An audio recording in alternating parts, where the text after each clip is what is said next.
味大閘蟹。我得喜愛食蟹，因為很麻煩，尤其大閘蟹要用很多工具，鉸剪、鉗、一支嘢，還有黑醋和薑茶。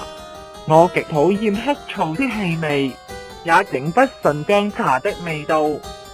但我愛蟹膏，我歷盡開葵剪腳去細拍開等艱苦，只是為了品嘗鮮美的黃油蟹膏，好很美味。這一刻我突然沉思一個問題：為何3點蟹被品嘗時不能受到這5星級死刑呢？我一邊把蟹膏放進口，一邊領悟。我想我找到了答案。蟹，多謝你。